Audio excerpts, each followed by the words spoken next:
Hey guys, another DIY video bringing it on the channel. Fix It Gary. You know what time it is.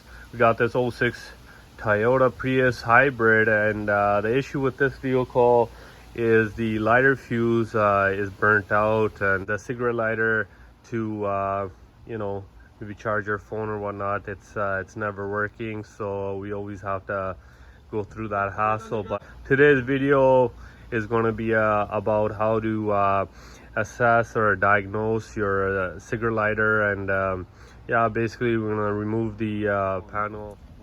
All right guys, welcome inside this Toyota Prius.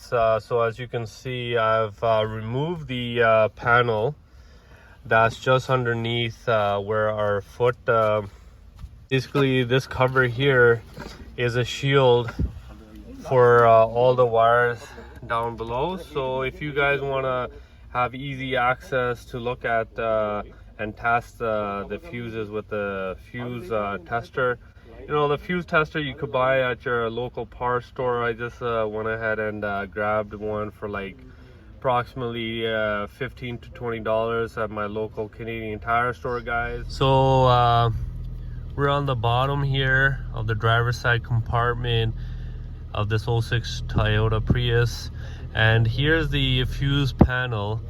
And guys, what you want to do is use the probe that we have.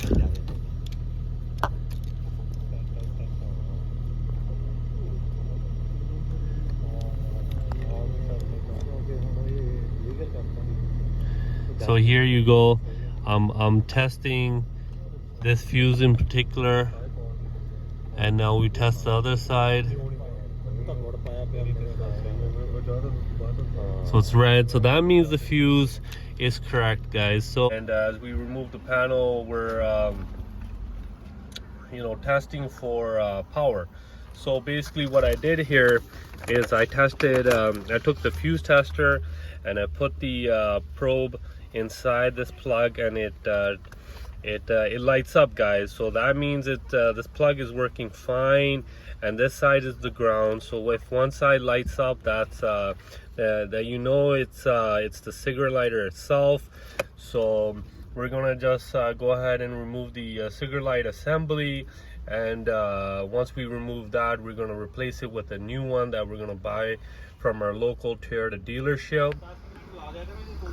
All right guys, so this is the cigarette lighter that we went ahead and removed by removing these two wires. One is ground, one is power. So it was pretty easy to remove. Use a flat screwdriver to press down on these clips here. So you can bring the screwdriver from this side, press down on one side, and then do the same thing for the opposite side. Press down from here, and then this thing should come out. So we've did the diagnostic, and we figured out that it's not a bad fuse, it's not anything else. It's just a bad cigarette lighter, guys. So this cigarette lighter has been in use for several years, and I guess it's just got old with wear and tear. It's just needing to be replaced, guys. So definitely recommend getting the cigarette lighter from the dealership, so that